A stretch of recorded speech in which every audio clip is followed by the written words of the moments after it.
আক্ষেপ তো তোমার আক্ষেপ থাকবে, তার চেয়ে বেশি আক্ষেপ তো আমার। যখন ওরা কথায় কথায় বলে বাংলাদেশ স্বাধীন করে দিয়েছি আমরা, আমার তো বিসমিল্লাতেই আক্ষেপ ওখানে। তাহলে আমরা কি করলাম? আঙ্গুল চুষলাম বসে বসে? স্বাধীনতা যুদ্ধ তো তোমরা সেকেন্ড কান্ট্রি যারা আমাদেরকে ই করেছো, রিকগনাইজ করেছো। You are not the first country. কেউ জানে বাংলাদেশের? খুব কম লোক জানে। কে জানে? কয়জন জানে? বলেছো কোথাও? না, বলনি। সরকার থেকে বলা হয়নি। কারণটা কি? তোমরা তাদের পায়ের কাছে বসে থাকতে চাও, তোমাদের ভৃত্যগিরি করতে তোমাদের ভালো লাগে। তোমরা আত্মসম্মান বোধ নিয়ে পরিচয় হতে চাও না। আমি বন্ধু বানাতে পারি তোমাকে, আমি তোমাকে মাস্টার্স বানাতে পারি না।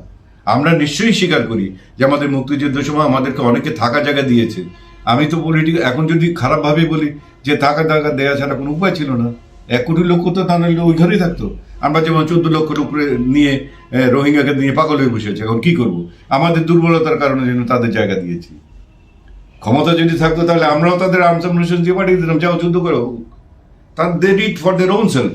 তারা যুদ্ধ করেছে আমাদের জন্য 3 তারিখে, যখন পাকিস্তান তাদের অ্যাটাক করেছে। সো দে হ্যাভ আস্কড, মিনিস্টারকে বলেছিলাম আমি একজন ওইখানে, বলেছিল যে there was a war between Pakistan and India and Bangladesh was formed. I am sorry sir, don't say this pan Pacific. This is me. আমার বহুত কথাই তোমরা জানো না, বলা হয় না। তো সবাই তাকাইছে, এটা কি বলে, মানে মিনিস্টারের মুখের উপরে বলতেছে। আমি বললাম যে না sir, they helped us, that is very true, but we fought with the Pakistani army. আপনি মুক্তিযোদ্ধাদের কথা কোনো কিছু না বলে আপনি বলবেন যে পাকিস্তান এবং ইন্ডিয়া যুদ্ধ করেছে, বাংলাদেশ অটোমেটিক তৈরি হয়ে গেছে। This is not true, this is not the history. কই ইন্ডিয়ান প্লেয়ার্সরা নেমে যাওয়ার সময় ক্রিকেট টিমের রিসেপশনে গিয়েছিল সোনাগে, ওইখানে তো ওইখানে নামে যাওয়ার সময় তো সবাই আমার সাথে হাত তুলে আমার সাথে অন্যভাবে হেসে কথা বলে দিয়েছে যে হ্যাঁ, because they R more Patriot দেন আস। লাভ হচ্ছে, তোমার লাভ হচ্ছে না, তুমি আমাকে এখন পরিষ্কার করতে বলো আজীবন না, তোমার আমাকে পরিষ্কার করতে বলো। আমি যদি বলি যে তোমার দাম ছিল 5,000 টাকা, তোমার সেটা দাম হয়ে গেছে 50,000 টাকা, এখন এটা কি আরো ভেঙে বলতে? আরে আমি তো তোমাকে বলে দিলাম, শুধু মজা পায় না তো তারা, ওইখানে গেলে পরে তাদের লাভ আছে তো, একজনের না তো।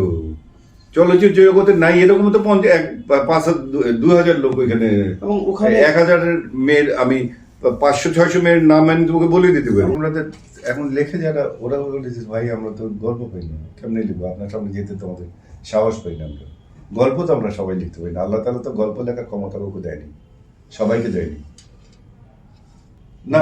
লোক থাকতে হবে তো। এখন তোমাদের দেশে মেধা নাই, তুমি নষ্ট করে ফেলছো মেধাটাকে গত 20 বছর পর্যন্ত কিল করছো। আমি তো যদি বলি যে ফিট না, তাহলে আমি আনফিট এই সময়ের জন্য। আমাকে সকালবেলা ওই গল্প জিজ্ঞেস করেছিল যে ভাই আপনার দেশে স্বর্ণালী যুগটা কি ফিরে পাওয়া যায় না?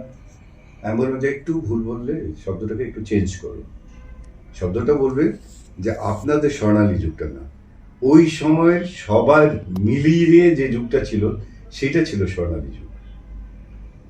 মানুষ, দেশ, জনগণ, দর্শক, শ্রোতা সবকিছু মিলে হচ্ছিল স্বর্ণালী যুগ। তাই আমরা স্বর্ণালী প্রোডাক্ট।